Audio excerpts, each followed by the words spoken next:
জয় বুদ্ধ পূর্ণিমা ঘিরে বৌদ্ধ বিহারগুলোতে আয়োজন সম্পর্কে জানাবেন আমাদের।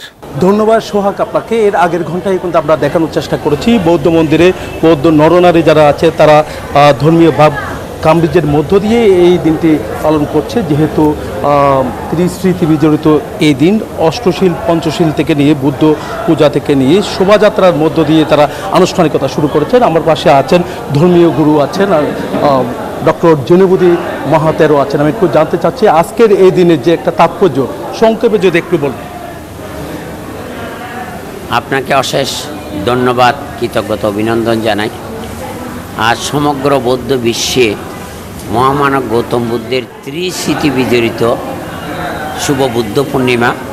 বিশ্ববাসীকে জানাই বুদ্ধ পূর্ণিমার শুভেচ্ছা, স্বাগতম এবং মৈত্রীময় শুভেচ্ছা। যে যেখানে থাকুন না কেন ভালো থাকুন, সুস্থ থাকুন, দীর্ঘজীবী হন। মিলেমিশে থেকে অভিন্ন চেতনার মধ্যে দিয়ে পরিবার, সমাজ, জাতি বিনির্মাণে একটু ভূমিকা রাখার চেষ্টা করুন। বিশেষ প্রার্থনার মধ্যে আমরা প্রথমত জাতীয় পতাকা উত্তোলন করেছি, জাতির প্রতি সম্মান প্রদর্শন করে। ধর্মীয় পতাকা উত্তোলন করেছি। ধর্ম মানে not a religion, way of life. ধর্মের মৌলিক বিষয় হচ্ছে নিজের মধ্যে নিজেকে জানা। তা আমি যদি মানুষ হয়ে মানুষের বিবেককে কাজে লাগাই তাহলে দ্বন্দ্ব সংঘাত হওয়ার কোনো প্রশ্ন নেই।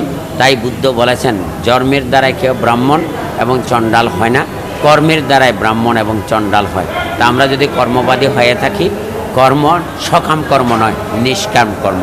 নিষ্কাম কর্মের মধ্যে দিয়ে নির্লিপ্ত হয়, নিরাসক্ত হয়, নিরহংকারী হয়, নির্লোভী হয়, তাহলে হিংসা বিদ্বেষ পরিহার করে মানুষ এবং মানবতার জয়গান যখন বুদ্ধ করে গেছেন 2500 বছর আগে, তখন থেকে সারা পৃথিবীর মধ্যে সাম্য মৈত্রীর যে বাতাবরণ সৃষ্টি। অনেক ধন্যবাদ। তো এই ছিল আমার এখানকার সর্বশেষ। ফিরে যাচ্ছি স্টুডিওতে সোহাগের কাছে।